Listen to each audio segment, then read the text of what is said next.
Less than a day after the Centennial Mills water tower came crashing down, crews are already tearing into the rest of the building.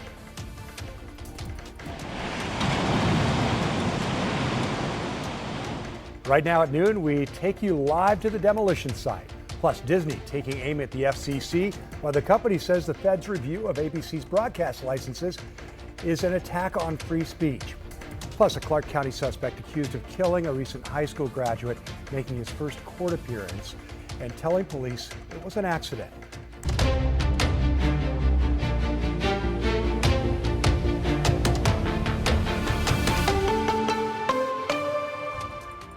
Less than 24 hours after the Centennial Mills water tower was blown up, crews are now making quick work on the rest of the building.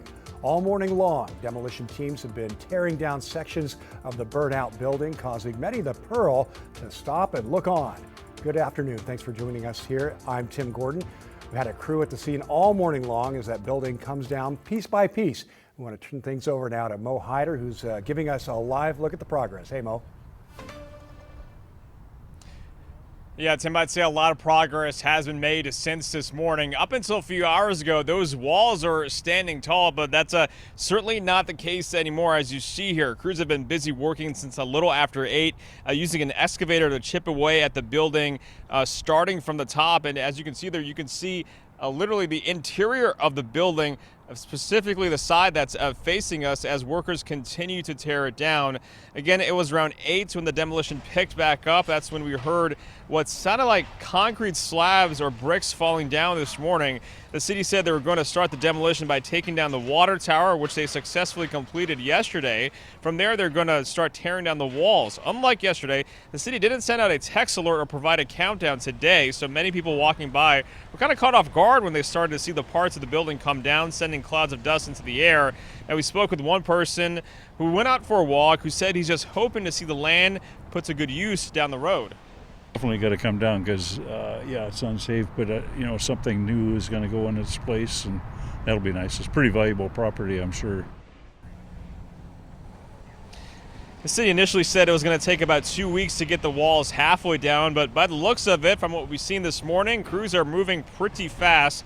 Now, we asked that spokesperson for the city if that timeline for now remains the same. They did respond to us and said they will let us know at some point later on today. Tim? All right, Mo, that is an old building that's, it seems like it's come down pretty fast today. Thanks very much. Well, that building is a 116-year-old former flour mill, and it dates back to Portland's wheat fleet that transported Oregon grain to ports around the world. Notably, back in 1912, the building caught fire. It was after that the iconic water tower was installed as a way to help put out any future fires with the gravity flow of water.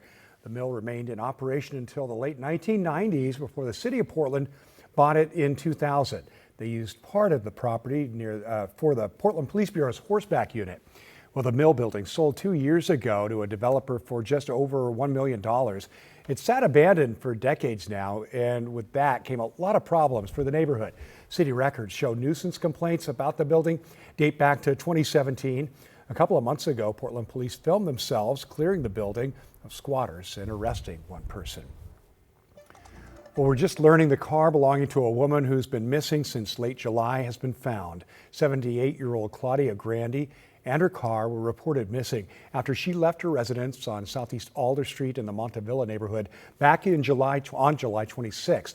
Portland police are now telling us they found her car in rural Skamania County last Sunday. Since then, the county's conducted 2 search and rescue operations, but Grady still hasn't been found. Portland police say there are no signs of foul play at the moment. Anyone who sees her should call 911. And taking a live look from our Timberline sky cam this afternoon. A little haze out there for sure. It's time to get that first check of the forecast with meteorologist Rod Hill, who's up on the weather deck. Hey, Rod. Yeah, hi, everybody. Up here on the weather deck, brought to you by Rick's Custom Fencing and Decking.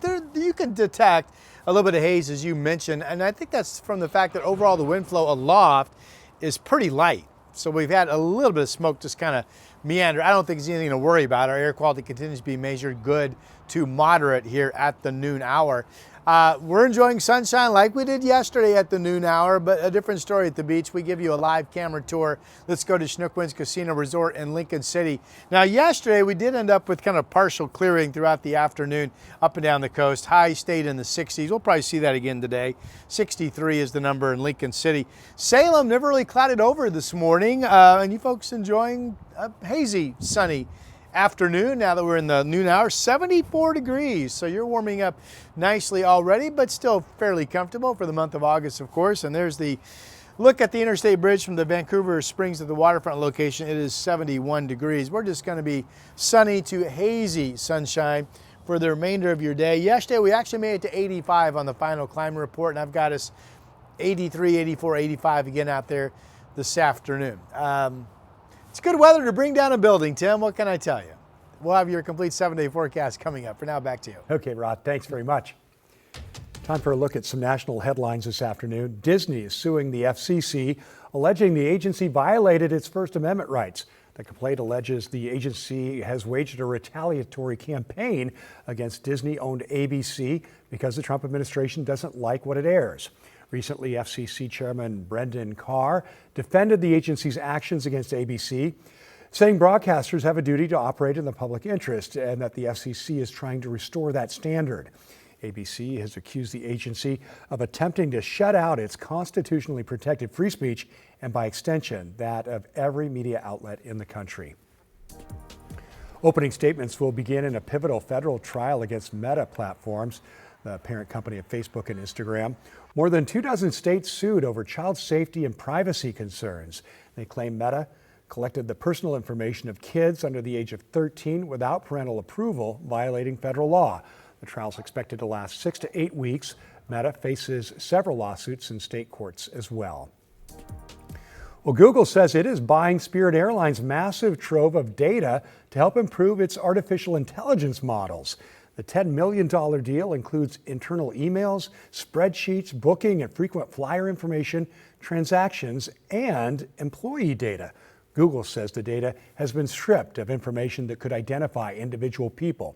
Spirit halted operations in May and has been selling off its assets through bankruptcy. Another AI company bid $7.5 million for that data. OpenAI is rolling out new tools and safety protections on ChatGPT for teen users. Those include reminders for teens to take a break if they've been active for 90 minutes within a 3-hour window, options to set quiet or study hours. There'll also be reminders that urge teens to think again before uploading a private or sensitive image to the chatbot. As the war with Iran nears the 6-month mark, the 60-day deadline to end the fighting came and went with no ceasefire. And President Trump is expanding on his threat to Oman and says South Korea isn't helping the U.S. in the war. NBC Bianca Fascini has the details. 60 days later and still no peace agreement between the U.S. and Iran. They want to make a deal, but they're not going to make the kind of a deal that I feel is necessary. It's very simple. They can't have a nuclear weapon. Did you sign the MOU? It's signed, yeah. Signed? Both countries signed a memorandum back in June and seem even further apart now. Meanwhile, traffic in the Strait of Hormuz has slowed to a crawl, keeping gas prices high and the GOP on edge ahead of the midterms. Everybody in the world has an interest in the Strait of Hormuz being open for commerce, and so I believe we'll be getting into a new phase with that where we can calm this down, that will hold gas prices down to planet Earth. Jared Kushner, the president's son-in-law and special envoy, says a deal is still on the table. He'll make the right deal when the right deal is ready. Though the deadline for an agreement comes as the U.S. faces rising tension with key allies. The president said he would bomb Oman if it gets in the way of a deal with Iran, according to an interview with Fox News. He also recently announced the U.S. would scale back joint military exercises with South Korea. They said, wait a minute, we have 39,000 soldiers over there guarding you from Kim Jong-un, your next door neighbor, and you're not going to help us on a very easy military operation in Iran? That's strange. And elsewhere in the Middle East, progress is stalling on the Gaza peace deal, too. Kushner met with Israeli Prime Minister Benjamin Netanyahu on Monday to discuss the U.S.-backed peace plan, which has yet to be ratified. In Washington, Bianca Fascini, NBC News.